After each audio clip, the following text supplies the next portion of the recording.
পূবের কলম ডিজিটালে আপনাদের সবাইকে স্বাগত। সঙ্গে রয়েছি আমি অমৃতা। আজ আমার সঙ্গে আমি দুজন অতিথিকে পেয়ে গেছি।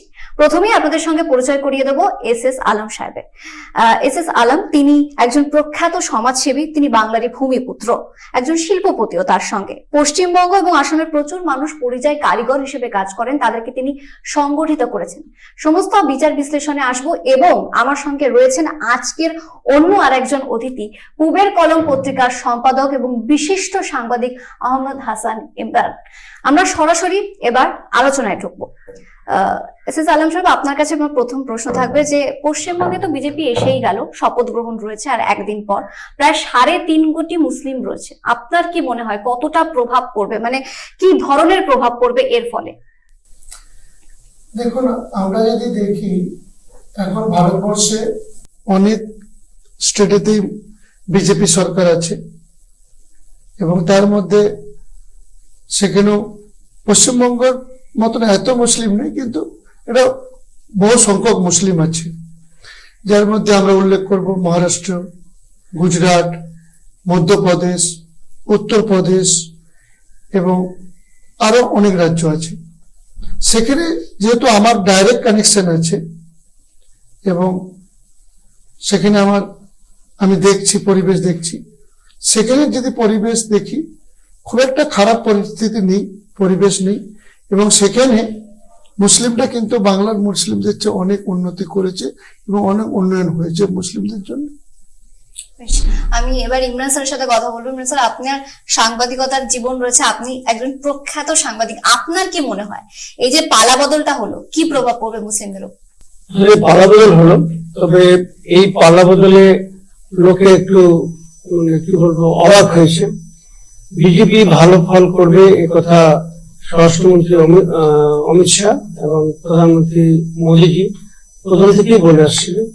তো এই পালা বদল হয়েছে এবং বিজেপি যে এত ভালো ফল করবে সেটা কিন্তু অনেকে ভাবেনি। অনেকে বলছেন যে ফলের পিছনে রয়েছে প্রধান কারণ হচ্ছে এই যে এসআইআর করে পশ্চিমবাংলার প্রায় 91 লাখ লোক বা তারও বেশি ভোটার লিস্ট থেকে বের করে দেওয়া হয়েছে। শেষ পর্যায়ে 27 লক্ষ লোককে বের করা হয়েছে। তো এরা ভোট দিতে পারেনি। ফলে যেটা হচ্ছে যে অপোজিট পার্টির, তৃণমূল পার্টির একটা বড় ক্ষতি হয়েছে এসআইআর এর ফলে।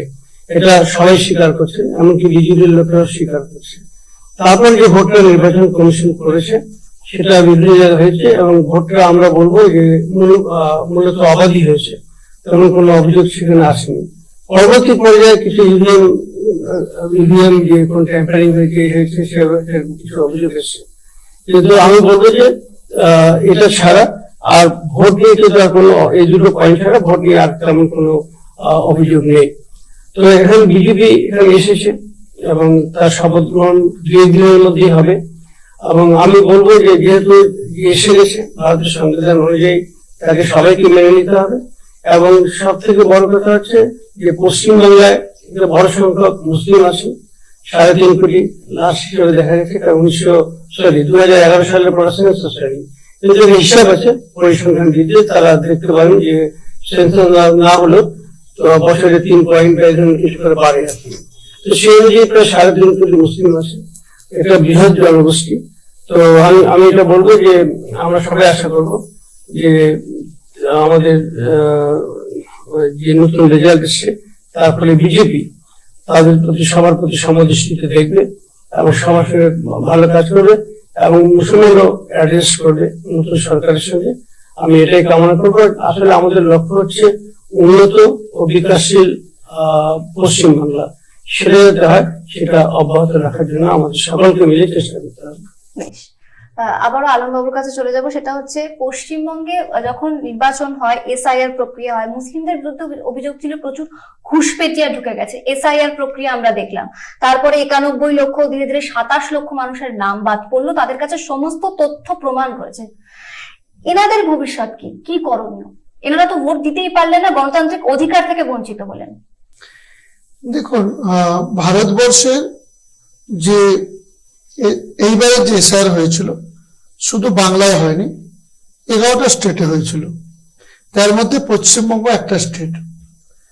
বাকি স্টেটগুলোতে এসআইআর খুব স্মুথ ভাবে হয়ে গেছে। কিন্তু বাংলার এসআরএতে আমার মনে হয় যে রুলিং গভর্নমেন্ট যিনি ছিলেন তেনারা এটাকে একটা এজেন্ডা করতে চেয়েছিলেন, তার জন্য তারা এমন কিছু পদক্ষেপ নিয়েছিলেন যার জন্য অ্যাকচুয়ালি মুসলিমদের ক্ষতি তারা জেনে কিংবা অজেনে করেছে। যার উদাহরণস্বরূপ বলি, যখন এসআর প্রক্রিয়া হচ্ছিল তখন কম্পিউটার ডাটা এন্ট্রির জন্য ইলেকশন কমিশনার কিছু ম্যান পাওয়ার চেয়েছিলেন রাজ্য সরকারের কাছ থেকে, যেটা রাজ্য সরকার তাদেরকে দেয়নি। তার জন্য ইলেকশন কমিশনারকে বাধ্য হয়ে এই এসআর এর পুরো প্রক্রিয়াটা অটোমেশন কিংবা কম্পিউটারাইজ সফটওয়্যারের ভরসায় করতে হয়েছে।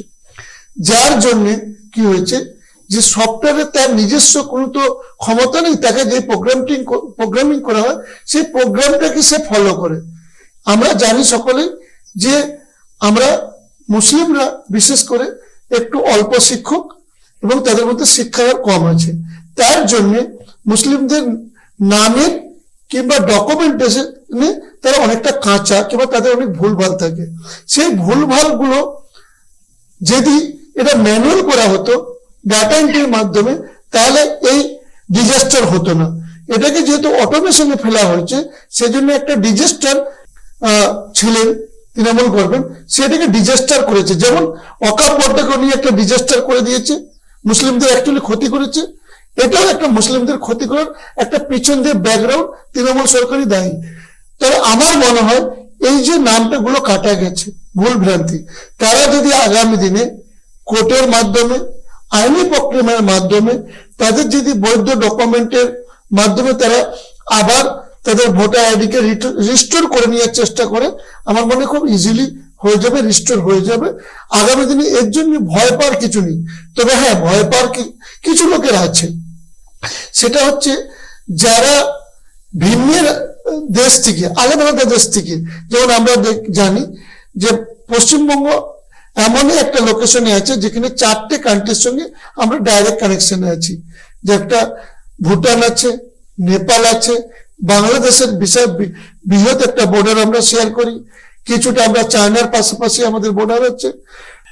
এর পরবর্তীতে আরেকটা বিষয়তে আসবো, সেটা হচ্ছে প্রধানমন্ত্রী নরেন্দ্র মোদীর বিখ্যাত স্লোগান সবকা সাথ সবকা বিকাশ। আপনার কি অভিমত, সংখ্যালঘুদের ক্ষেত্রে সেটা কতটা প্রযোজ্য হবে? দেখুন, এখানে আমি দুটো মত রাখবো। একটা হচ্ছে চাইলে ভিক্ষা পাওয়া যায় আর নিজের ক্ষমতা দেখালে অধিকার পাওয়া যায়। তো পশ্চিমবঙ্গে যে 3.5 কোটি মুসলিম আছে তারা যদি তাদের ক্ষমতা দেখাতে পারে তাহলে আমার মনে হয় মুসলিমদের আগামী দিনে বড় উন্নয়ন হবে। আমরা কিন্তু লাস্ট 50 বছরে আমরা প্রথমে সিপিএম গভর্নমেন্ট বানতো আমাদের জন্য, কিন্তু আমরা আমাদের ক্ষমতা দেখাতে পারিনি। তার জন্য সিপিএমরা আমাদেরকে তেজপাতা মতন ইউজ করেছে, আমাদের জন্য কোনো উন্নয়ন করেনি। তৃণমূল সরকার যেটা আমাদেরকে প্রথমে কনফিডেন্স দিয়েছিল যে আমরা মুসলিমদের জন্য কাজ করব, কিন্তু তৃণমূল সরকারও সেভাবে মুসলিমদের জন্য কোনো গুরুত্বপূর্ণ কোনো কাজ করেনি কিংবা গুরুত্বপূর্ণ কোনো ভালো পদও দেয়নি। যদি আমরা দেখি পশ্চিমবঙ্গের যে মুসলিম সংখ্যা তাদের ক্যাবিনেটে স্থান দেওয়া হোক, এমএলএ এমপি রাজনীতিতে নানান পদে স্থান দেওয়া হোক, চাকরিতে স্থান দেওয়া হোক, কোনোভাবেই টিএমসি গভর্নমেন্ট মুসলিমদের দিকে সেভাবে গুরুত্ব দেয়নি। এর একটা কারণ হচ্ছে যে হয়তো কোথাও না কোথাও মুসলিমদের একতাটা ছিল না, তার জন্য তাদের প্রতি সরকারের একটা ভয় ছিল না। আগামী দিনে যেই সরকারই আসুক আমার মনে হয় সেই সরকারকে যদি আমাদের ক্ষমতাটা আমরা দেখাতে পারি তাহলে সরকার ভয় করবে এবং আমাদের যেটা প্রাপ্য আমরা পাবো। দ্বিতীয় কথা বলবো আমি যে এখন পর্যন্ত আমি যেগুলো রাজ্যগুলো দেখতে পাচ্ছি মুসলিমরা ভালো উন্নয়ন করেছে এবং বিজেপি সরকার সেখানে আছে, সেখানে কিন্তু মুসলিমদের সত্যি উন্নয়ন হয়েছে। কারণ গুজরাটে আজকে মুসলিমদের পার ক্যাপিটা ইনকাম দেখে নিন, তাদের পরিস্থিতি দেখে নিন, মহারাষ্ট্রে দেখে নিন, মধ্যপ্রদেশে দেখে নিন, উত্তরপ্রদেশে দেখে নিন, ছত্তিশগড়ে দেখে নিন, দিল্লিতে দেখে নিন, এসব জায়গায় কিন্তু মুসলিমদের যেভাবে উন্নয়ন হয়েছে সেটা কিন্তু তাদের সরকারকে, আমি বিজেপি সরকারকে বলবো যে তারা সত্যি এই কথাটাকে বিশ্বাস করে যে সবকা সাথ সবকা বিশ্বাস সবকা সবার ভালোর জন্য তারা কাজ করে। হ্যাঁ, এটা আমি একদম দৃঢ় নিশ্চিত যে বিজেপি হয়তো পলিটিক্যাল কোন পজিশন আগামী দিনে মুসলিমদেরকে দিবে কি দেবে না তাতে কিন্তু সন্দেহ আছে। দিলেও খুব সীমিত আকারে দিতে পারে, সেভাবে বড় আকারে পলিটিক্যাল ক্ষমতা দিবে না।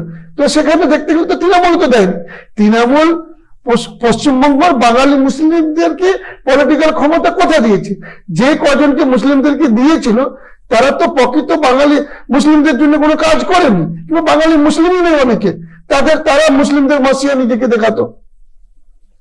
এবার যে বিষয়টা সেটা হচ্ছে যে আপনি এমন একটি সংগঠনে রয়েছেন যেখানে প্রচুর মানুষ পরিযায়ী কারিগর রয়েছেন এবং পশ্চিমবঙ্গের প্রচুর মানুষ ওড়িশা, গুজরাটে তারা বিভিন্ন জুয়েলারি কারখানা বা বিভিন্ন রকম হিরে পলিশ, সোনা পলিশের সঙ্গে যুক্ত।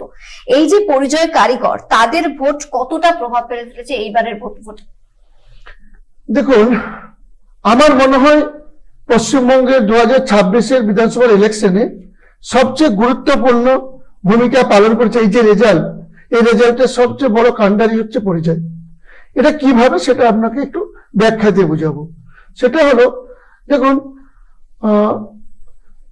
আমি যখন 1988-তে ভিন্ন রাজ্যে গিয়েছিলাম তখন এই রাজ্যে পরিযায়ী ছিল প্রায় 10 থেকে 15 লাখের মধ্যে।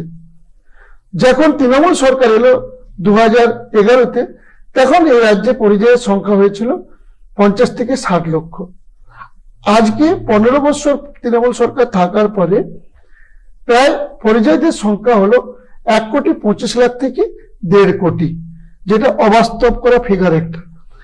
আজকে এই যে পরিযায়ীরা আছে এরা কিন্তু, আপনার এটা ভুল প্রশ্ন, সেটাকে আমি একটু সংশোধন করে দিচ্ছি, যে পরিযায়ীরা শুধু সোনার কাজ করে না। আজকে ভারতবর্ষে প্রায় 40 থেকে 50 লক্ষ জুয়েলারি ইন্ডাস্ট্রিতে কাজ করে। জুয়েলারি ইন্ডাস্ট্রি মানে সোনা নয়, নানান জুয়েলারি ইন্ডাস্ট্রির নানান রকম কাজ আছে। তারপরে আছে আইটি সফটওয়্যার ইন্ডাস্ট্রি। আপনি ব্যাঙ্গালোরে যান, আপনি গুড়গাঁও যান, আপনি হায়দ্রাবাদে যান, আপনি চেন্নাই যান, সেখানে 4টে যদি সফটওয়্যার ইন্ডাস্ট্রি, আইটি ইন্ডাস্ট্রিতে লোক পান তার মধ্যে একটা বাঙালি পাবেন। তারপরে আপনার আছে real estate industry. Real estate ইন্ডাস্ট্রিতে একটা বড় সংখ্যক পরিযায়ী আছে। তারপরে আছে হোটেল অ্যান্ড ট্যুরিজম ইন্ডাস্ট্রিতে, সেখানে একটা বড় সংখ্যক আছে। তারপরে আছে গার্মেন্ট ইন্ডাস্ট্রিতে একটা বড় সংখ্যক আছে। এছাড়াও নানান কাজে যারা এই রাজ্যে কোনো কাজ পায়নি, যাদের কোনো রকম করে পরিস্থিতি হয়নি, তারা ভিন্ন রাজ্যে যেতে বাধ্য হয়েছে এবং তাদের যে প্যাথেটিক যন্ত্রণা, তাদের পরিবারের যে যন্ত্রণা, তারা সেটা ফিল করেছে যে পশ্চিমবঙ্গের 15 বছরের সরকার চাইলে কর্মসংস্থার জন্য অনেক কাজ করতে পারত, চাইলে পরিযায়ীদের জন্য অনেক কাজ করতে পারত, তারা সেই কাজ করেনি। তাদের মধ্যে একটা আগুন জ্বলছিল, সেই আগুনটাতে আমি একটু তাদের মুখ হয়ে আমি তাদেরকে একটু দিশা দেখিয়েছি এবং তাদেরকে বলেছিলাম পরিবর্তনের জন্য, এইবার ভোটটাও পরিবর্তনের জন্য। তো তাই তারা পরিবর্তনের জন্য লাখে লাখে লোক এসেছে পশ্চিমবঙ্গে পরিবর্তন করতে, এবং তারা শুধু আসেনি, তারা নিজেরা ভোট দিয়েছে, তাদের পরিবার, তাদের পরিজন, তাদের আত্মীয়, তাদের পাড়া প্রতিবেশীকেও পরিবর্তনের জন্য ভোট দেওয়া করিয়েছে। এবং যারা ভিন্ন রাজ্যে ছিল তারাও কিন্তু সেখান থেকে ফোন করে তাদের পরিবার, পরিজন, আত্মীয় স্বজন, পাড়া প্রতিবেশীকে পরিবর্তনের জন্য ভোট দিতে বলেছিল। এটার অঙ্কটা কিন্তু অনেক বড়, যেটা আমার মনে হয় রুলিং গভর্নমেন্ট যেহেতু এত বছর ধরে শাসন করছে, তারা বলতে পারেনি যে পরিযায়ী যে এই রাজ্যের একটা বড় ভোট ব্যাংক এবং পরিযায়ীর একটা বড় গুরুত্বপূর্ণ ভূমিকা পালন করতে পারে, সেটা কিন্তু রুলিং গভর্নমেন্ট বুঝতে পারেনি। তবে বিজেপি গভর্নমেন্ট যা এখন যারা হতে চলেছে, বিজেপি পার্টি কিন্তু এটা বুঝতে পেরে গিয়েছিল এবং তার উপরে তারা লাস্ট 3-4 বছর ধরে কাজ করে শুরু করে দিয়েছিল ভিতরে ভিতরে। লাস্টে তারা তাদের যা কাজ ছিল তার মধ্যে কিছুটা কাজ আমরা করেছি, আমাদের একটা লক্ষ্য ছিল যে এই রাজ্যে পরিবর্তন হোক, পরিবর্তন হওয়ার পরে এই রাজ্যে কর্মসংস্থান, এই রাজ্য থেকে ছেড়ে কোনো একটা মানুষকে যেমন না ভিন্ন রাজ্যে যেতে হয়। আমরা দেখেছি যে এই রাজ্য আজ থেকে 50 বছর আগে ভারতবর্ষের জিডিপিতে 27% কন্ট্রিবিউশন করতো, আজকে সেটা 4% এসে গেছে। একটা টাইমে পুরো ভারতবর্ষ থেকে কাজ করার জন্য পশ্চিমবঙ্গে আসতো, আজকে পশ্চিমবঙ্গ থেকে কাজ করার জন্য তাদেরকে ভিন্ন রাজ্যে যেতে হচ্ছে। এই রাজ্যে যেটুকু কাজ আছে তাতে দুটো বাধা আছে। একটা বাধা হচ্ছে এই রাজ্যে সে যদি কাজ করে, সে যদি পায় 10,000 টাকা, সেই কাজটা সে যদি মহারাষ্ট্রে গুজরাটে যায় তার 3 গুণ পয়সা পায়, এটা একটা দিক। আর দ্বিতীয় দিক হচ্ছে এই রাজ্যে কাজ করতে গেলে এখানে সরকারি যারা ডিপার্টমেন্ট আছে তাদেরকে কিংবা প্রতিনিধি আছে তাদেরকে কাটমানি দিতে হতো কিংবা তাদেরকে ঘুষ দিতে হতো। এটা আমাদের রাজ্যের জন্য বড় ক্ষতিকারক জিনিস ছিল। তো তাই আমরা এই কাজটা করেছি স্রেফ যে পশ্চিমবঙ্গ থেকে আমার জীবন তো শেষ হয়ে গেছে, আমি দীর্ঘ 38 বছর ভিন্ন রাজ্যে আছি, কিন্তু আমার মনে হয়েছে যে আমার পরের প্রজন্ম, আমাদের পশ্চিমবঙ্গের পরের প্রজন্মের জন্য কি হবে, তাদের ভবিষ্যতের জন্য একবার ভাবা দরকার। পশ্চিমবঙ্গ কিন্তু স্ট্র্যাটেজিক লোকেশন হিসেবে এটা ইন্ডাস্ট্রিয়াল একটা পাওয়ার হাউস হতে পারে। পশ্চিমবঙ্গের যা যদি পলিটিক্যাল পলিসি যদি ঠিক হয়ে যায়, যদি পলিটিক্যাল মোটিভেশন ঠিক হয়ে যায়, আর যদি কেন্দ্র সরকার আর রাজ্য সরকার এক হয়ে যায়, তাহলে পশ্চিমবঙ্গের আগামী দিনে আমার মনে হচ্ছে এটা গোল্ডেন পিরিয়ড আসতে চলেছে। এবং পশ্চিমবঙ্গে থেকে হয়তো আগামী দিনে কাকুকে হয়তো ভিন্ন রাজ্যে যেতে হবে না কাজ করার জন্য। এছাড়াও একটা জিনিস আছে যে আজকে কাজ করার জন্য পশ্চিমবঙ্গ ছেড়ে লোককে যেতে হয় না, তাছাড়াও পশ্চিমবঙ্গ ছেড়ে লোককে ভালো শিক্ষার জন্য ভিন্ন রাজ্যে যেতে হয়, ভালো ট্রিটমেন্টের জন্য ভিন্ন রাজ্যে যেতে হয়। তো তাহলে পশ্চিমবঙ্গে আছেটা কি? আমি এই প্রসঙ্গ ধরে একটু ইমরান স্যারের কাছে যাব। সেটা হচ্ছে আমরা দেখতে পাচ্ছি ইমরান স্যার, ভোট পরবর্তী হিংসার খবর আমরা পাচ্ছি। আমরা বেশ কিছু জায়গা থেকে, উত্তর 24 পরগনার বেশ কিছু জেলা থেকে পেয়েছি, আমরা বিভিন্ন জায়গা থেকে পাচ্ছি, মালদা থেকে শুরু করে বসিরহাট আমরা পাচ্ছি। এই বিষয় সম্পর্কে আপনার অভিমত কি? ঠিক আছে, আমি সেটা বলছি। সেটা আমাদের সকলের জন্য চিন্তার বিষয়। ভোট পরবর্তী হিংসা, ভোটে খুব বেশি হিংসা হয়নি ভোটের সময়, কোনো কেউ মারা যায়নি, এটা যেমন একটা ভালো কথা, তেমনি ঠিক ভোট পরবর্তী সময় 5-6 জন তো মারা গেছে, যার হিসেব মিডিয়ার কাছে আছে। কিন্তু তার আগে বলতে চাই যে যেটা এস.এস. আলম সাহেব বললেন, ভালো বলেছেন, কিন্তু তার সব বক্তব্যের সঙ্গে আমি একমত নই। আমি যেটা বলবো সেটা হচ্ছে যে প্রত্যেকের প্রাপ্য দেওয়া উচিত, স্বীকৃতি দেওয়া উচিত। পশ্চিমবাংলায় স্বাস্থ্য বামফ্রন্টের সময় যে অবস্থা ছিল স্বাস্থ্য সেবা, এখন কিন্তু স্বাস্থ্য সেবা মানুষের দোরগোড়ায় পৌঁছেছে। তারপরে শিক্ষার ক্ষেত্র, প্রয়োজন বিশ্ববিদ্যালয় হয়েছে, কলেজ হয়েছে, এইসব ক্ষেত্রে কিন্তু পশ্চিমবাংলা উন্নত হয়েছে। এখন আসুন, আপনি যেটা বলতে চাইছেন যে ভোট পরবর্তী হিংসা, তো পশ্চিমবাংলায় যদি ভোট পরবর্তী হিংসা হয় এবং তা চলতেই থাকে তাহলে সেটা খুব বিপদের কথা। ভোট পরবর্তী হিংসায় যেমন কলকাতার প্রাণ কেন্দ্র নিউ মার্কেটে, সেখানে আমরা দেখতে পাচ্ছি যে বোলবাজার চলেছে। তো এগুলো সবাই আপত্তি করেছে সম্বন্ধে, এবং এটা খুব ভালো লক্ষণ যে বিজেপির নেতারা বলেছেন এই হিংসা চলতে পারে না। পুলিশ কমিশনার বলেছেন বুলডোজার যে ভাড়া দেবে, যে মালিক দেবে, যারা বুলডোজার নিয়ে মিছিল করবে তাদের বিরুদ্ধে কঠোর ব্যবস্থা নেওয়া হবে, যারা ভাড়া দেবে তাদের বিরুদ্ধে। এটা ভালো লক্ষণ যে এটাকে কন্ট্রোল করার চেষ্টা করা হচ্ছে, কিন্তু সঠিকভাবে কন্ট্রোল না করলে কিন্তু এটা একটা পশ্চিমবাংলায় দাগ রেখে যাবে। তো সেজন্য আমাদের যেমন ল অ্যান্ড অর্ডারের মধ্যে চেষ্টা করতে হবে, তেমনি মনে করি যে প্রত্যেক নাগরিককে, সে যে দলেরই হোক না কেন, তাদেরও চেষ্টা করতে হবে যে হিংসা যেন না হয়। রাজনীতিরা ভাববেন কি করে পশ্চিমবাংলা আগামীতে চলবে, কিন্তু হিংসা হলে সেটা বিজেপির জন্য একটা বড়, আমি বলতে পারি যে একটা দাগ তাদের উপর লেগে যাবে। সেজন্য বিজেপি নেতারা সচেষ্ট হয়েছে, প্রত্যেকে আবেদন করেছেন যে শান্তি বজায় থাকুক, এবং তারা নবান্নে গিয়ে মুখ্য সচিবকে নির্দেশ দিয়েছেন যেন রং না দেখে প্রত্যেককে দেওয়া হয়। এটা একটা ভালো লক্ষণ। তো আমি চাইবো যে ভোট পরবর্তী হিংসা বন্ধ হোক। আপনারা দেখেছেন যে ভোটের পরপরই গতকাল বিরোধী দলের অন্যতম নেতা, এখন তো তারা পাওয়ারে থাকবে, তো সেই শুভেন্দু বাবুর তার আত্মসহায়ককে হত্যা করা হচ্ছে। এটা কোনো মতেই কাম্য না। বিশাল রাজনীতি বা প্রতিশোধের রাজনীতি হতে পারে না। আমি জানি না কেন তাকে হত্যা করা হয়েছে, তদন্তে অবশ্যই তা উঠে আসবে, কিন্তু যারা এইসব কাজ করে তাদের শাস্তি হওয়া উচিত। শুধু মুখে অ্যাপিলে কিছু হবে না, পুলিশি অ্যাকশন চাই এবং আইনগতভাবে অ্যাকশন চাই, তবে এই ভোট প্রতিহিংসা বন্ধ হবে। আর আমি একটা জিনিস বলবো যে আমাদের তো নতুন সরকার আসবে, তো আমরা তাদেরকে চাইবো তারা যেন রং না দেখে, জাত ধর্ম না দেখে, আদিবাসী দলিত এগুলো না দেখে প্রত্যেকের উন্নতির জন্য সচেষ্ট হন এবং পশ্চিমবাংলার যেটা প্রাপ্য অর্থ আছে কেন্দ্রের কাছে সেটা যেন ঠিক সময় পশ্চিমবাংলাকে দেওয়া হয়। যদি বিজেপি ক্ষমতায় তাকেও দেওয়া হয়, এবং আগের সরকার অনেকদিন ধরে চেয়ে এসছে, সেটা তারা ঠিক সময় পায়নি। তো এগুলো যেন আর না হয়। পশ্চিমবাংলায় যেমন আমাদের এসএস আলম সাহেব বললেন, একটা বিকাশশীল, একটা উন্নত রাজ্য হিসেবে পরিচিত হতে পারে, তার ব্যবস্থা নতুন সরকার করতে হবে। যদি তারা করতে পারে তাহলে তারা থাকবে, যারা করতে না পারে তাহলে তাদেরকেও বিদায় নিতে হবে। এই কথাটা প্রত্যেক রাজনীতিবিদের মনে রাখা উচিত বলে আমি মনে করি। আবার এসএস আলম সাহেবের কাছে ফিরে আসবো, এইটা বলে যে পশ্চিমবঙ্গের মানুষের প্রতি আপনার কি বার্তা থাকবে এবং নতুন সরকারের প্রতি আপনার কি আশা থাকবে? দেখুন, আমার সির্ফ একটাই আশা যে পশ্চিমবঙ্গের উন্নয়ন। পশ্চিমবঙ্গ স্ট্র্যাটেজিক লোকেশন হিসাবে ভারতের সবচেয়ে নম্বর 1-এ থাকার যোগ্য রাজ্য। আমরা দেখেছি ব্রিটিশ টাইমে পশ্চিমবঙ্গ ভারতের নয়, পৃথিবীর একটা গুরুত্বপূর্ণ জায়গা ছিল, কিন্তু লাস্ট 50 বছর রাজধানী কলকাতা সারা ভারতের রাজধানী ছিল। 1911 সালে সেটা দিল্লিতে চলে যায়।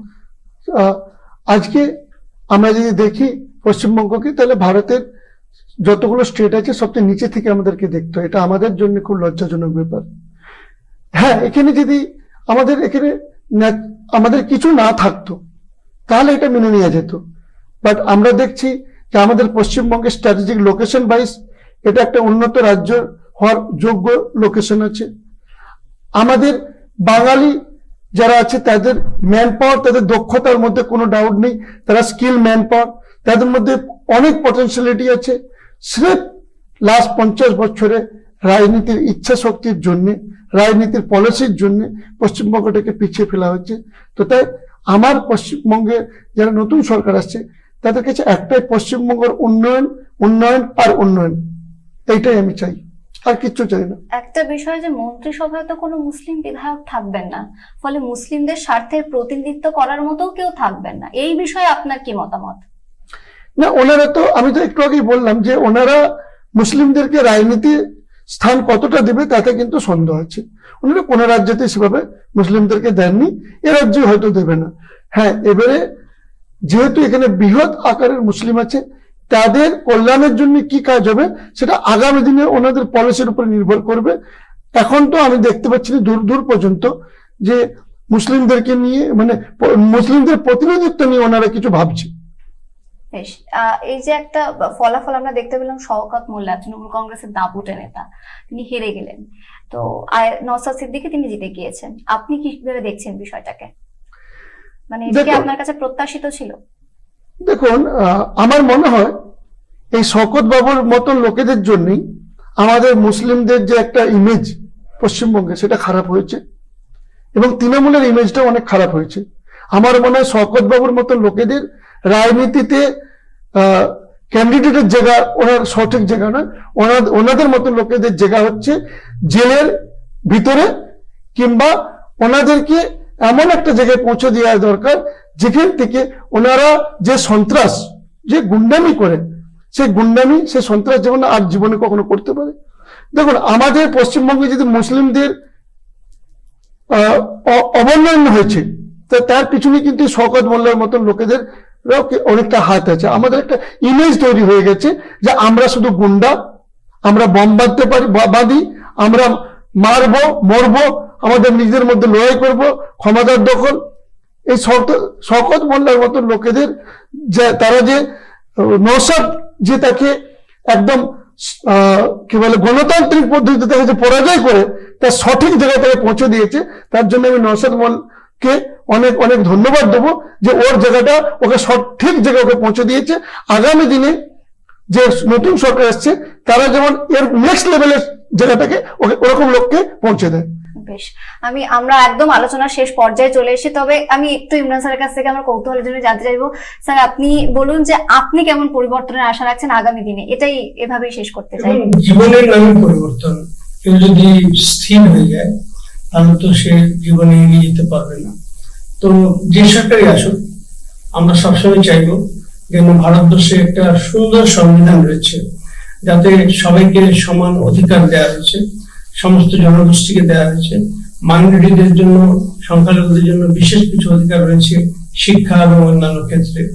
তো আমি চাইবো যে সংবিধান অনুসারে প্রত্যেকে যেন তাদের প্রাপ্য পায়, আর পরিকল্পনা যেমন এমন করে করা হয়, উন্নতির পরিকল্পনা, বিকাশের পরিকল্পনা, যাতে সবাই তার মধ্যে সামিল হতে পারে এবং পশ্চিমবাংলা যেন এগিয়ে যায়। তো আমি এটাই চাইবো যে নতুন সরকার আসুক, পরবর্তীতে অন্য সরকার আসুক, সবাই মিলে মানুষের অধিকারকে যেন স্বীকৃতি দেওয়া হয়, সেক্ষেত্রে যেন কোনো কাটছাট না করা হয়। আর যে সেটা কাটছাট করবে সেটা জনগণ পর্যায়ে করবে এবং সেই সরকার খুব বেশি দিন স্থায়ী হতে পারবে না। আমরা চাই এই নতুন সরকার যেন এই বার্তাটা বুঝে তারা সকলের বিকাশের জন্য কাজ করে, সকল মানুষকে সমান সম্মান এবং মর্যাদা দেয়। স্যার যে বিষয়টা বললেন, ইমরান স্যার যে বিষয়টা বললেন, আলম সাহেব, যে এই যে পরিবর্তনের ডাক বা এই যে অন্য একটি দল বিজেপিকে সমর্থন করা, মুসলিম হয়েও এই যে ব্যাপারটা, মানে এই যে সমর্থন যোগ্য করে এইভাবেও পরিবর্তনের ডাক দেওয়া যায় বা এইভাবে পরিবর্তনের প্রত্যাশা, এইরকম মনোভাব, মানে হঠাৎ করে এমন মানসিকতার কারণ কি? আপনার কেন মনে হলো যে এই পদক্ষেপ নিলে আপনি একটা সঠিক পদক্ষেপ নিতে চলেছেন? দেখুন, আমরা মুসলিম পরে, আমি মনে করি আমার রাজ্য, আমার রাষ্ট্র আমার কাছে আগে। আমি জানতাম যে পরিবর্তন যে ডাক দিচ্ছি, সেই পরিবর্তন হলে বিজেপি সরকারই আসবে। আমি চেয়েছিলাম এই রাজ্যের উন্নয়ন, আমি চেয়েছিলাম পশ্চিমবঙ্গ 3.5 কোটি মুসলিমের উন্নয়ন, আর সেই উন্নয়নটা লাস্ট 50 বছর হয়নি। বিজেপি যেমন ধরে নিন, এখানে যদি আমরা একটু আতর দিয়ে দিই, আমি আমার গায়ে আতর লাগিনি, তাহলে কিন্তু আমাকে যদি আতর লাগে, সেন্ট লাগে, এখানে আশেপাশে সবাইকেও কিন্তু তার সেন্ট পাবে। সেরকম যদি এই রাজ্যের উন্নয়ন হয়, সেই উন্নয়ন কিন্তু মুসলিমেরও হবে। এই ভাবনা নিয়ে, এবং আমি মৌলবাদীকে খুব একটা বিশ্বাস করি না, আমি রাষ্ট্রবাদীকে বিশ্বাস করি। আমি চাই উন্নয়ন, উন্নয়ন আর উন্নয়ন। সেই জন্য আমি আমাকে লোকের মুখ দিয়ে অনেক কিছু শুনতে হয়েছে, অনেকে অনেক কিছু বলেছে। আমি কিন্তু ডাইরেক্ট কোনো পলিটিক্স করি না, আগামী দিনেও কোনো পলিটিক্স করার আমার ইচ্ছা নেই। যেহেতু আমি এই রাজ্য থেকে ভিন্ন রাজ্যে গেছি, আমার লাস্ট 38 বছরে আমি যে কি কষ্ট পেয়েছি এবং আমার পরিবার কি কষ্ট পেয়েছে সেটা আমি জানি।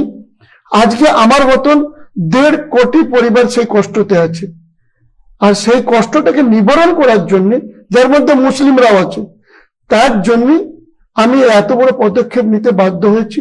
আমি বিজনেসম্যান, আমার কাজটা বিজনেস করা, কিন্তু তার আগে আমি একজন সমাজসেবা নিজেকে মনে করি, তার আগে আমি মনে করি একজন রাষ্ট্রবাদী, আমি তার আগে আমি মনে করি এই রাজ্যের আমি ভূমিপুত্র। তো সেই জন্য এই রাজ্যের উন্নয়নটা আমি প্রাধান্য দিয়েছিলাম। এবং আমি বলবো, যারা মুসলিমরা এখনো মনে করছে যে বিজেপিকে আমি সাপোর্ট করবো না, সেটা তার ব্যক্তিগত মত হতেই পারে। আমি বলবো যে আপনারা কারো প্রলোভনে না যে, আপনারা একটা কাজ করুন, যে কটা বিজেপি শাসিত রাজ্য আছে সেখানে একবার নিজে যেয়ে দেখে আসুন যে মুসলিমদের কতটা উন্নয়ন হয়েছে। সেই উন্নয়নটা দেখে আপনারা ঠিক করুন যে আপনারা কোন পার্টিকে ভোট দিবেন। কিন্তু কেউ আপনাকে, কোনো পলিটিক্যাল পার্টি আপনাকে জুজু দেখালো, কিংবা কোনো পলিটিক্যাল পার্টি আপনাকে তেজপাতার মতন ইউজ করছে, কোন পলিটিক্যাল পার্টি মারছে মুসলিম, মরছে মুসলিম, খালি তাদের নিজেদের স্বার্থ সিদ্ধির জন্য আপনাদেরকে ইউজ করছে, আমি বলবো, আমার 3.5 কোটি মুসলিম ভাইদেরকে বলবো, প্লিজ দয়া করে, 50 বছর আপনারা ইউজ হয়ে গেছেন। আপনাদেরকে এই রাজ্যে বামফ্রন্ট ইউজ করেছে, তৃণমূল ইউজ করেছে, তার সবচেয়ে বড় সাক্ষী আমি। কেন আমি বলছি, 2007 থেকে 2011 এই রাজ্যে যে তৃণমূল সরকার এসেছিল, সেই তার 3টে কারণ ছিল। একটা ছিল বামফ্রন্টের উপরে মানুষের রোষ, দ্বিতীয় ছিল কংগ্রেসের জোট, আর তৃতীয় ছিল মুসলিমের ভোট। এই মুসলিমের ভোটের কনভার্ট করার জন্য তোহা সিদ্দিকী ফ্রন্টে অনেক খেটেছিলেন। তার পিছনে কিন্তু স্ট্র্যাটেজিক ভূমিকা আমি ছিলাম। আমার একটাই উদ্দেশ্য ছিল যে এই রাজ্যে তৃণমূল গভর্নমেন্ট এলে মমতা ব্যানার্জি মুসলিমদের জন্য মাসিয়া হবেন, মুসলিমদের জন্য অনেক কাজ করবেন, বাঙালি মুসলিমরা তাদের 34 বছর যে অধিকার পায়নি সেই অধিকার পাবে। কিন্তু আমার সেই ভুলটা ভেঙে গেল প্রথম টার্ম পূরণ করার পরেই। সেই জন্য আমি আমার ভুলটা, আমি যেহেতু সচেতন একজন মুসলিম, আমার ভুলটা আমি শুধরে নিয়েছি। আমি ওই যে সরকারকে এনেছিলাম তাতে একটা ছোট্ট ভূমিকা পালন করেছিলাম, সেই সরকারকে তাড়ানোতেও একটা ছোট্ট ভূমিকা পালন করলাম। তো তাই আপনাদের কাছে আমি জোরাত করে বলছি, আপনারা কোনো পলিটিক্যাল পার্টির মিথ্যা প্রতিশ্রুতিতে যাবেন না। আপনারা নিজের বুদ্ধিকে ইউজ করুন, নিজের কানকে বিশ্বাস করুন, নিজের চোখকে বিশ্বাস করুন। একদমই আমরা আমাদের আলোচনায় চেষ্টা করেছি একটা নিরপেক্ষ দৃষ্টিভঙ্গির প্রতিফলন দেখাতে। আমরা সেটাতে কতটা সফল হয়েছে আমাদের দর্শকরাই বিচার করবেন। ইমরান স্যার, আপনাকে ধন্যবাদ আলোচনায় অংশগ্রহণ করার জন্য। এসএস আলম সাহেব, শাহরাজ, আপনাকেও ধন্যবাদ আমাদের আলোচনায় অংশগ্রহণ করার জন্য। আমাদের দর্শকদেরও ধন্যবাদ দেখার জন্য। নজর রাখুন পূবের কলম ডিজিটালে, অবশ্যই সাবস্ক্রাইব করুন এবং বেল আইকনটি প্রেস করতে ভুলবেন না। সকলকে ধন্যবাদ।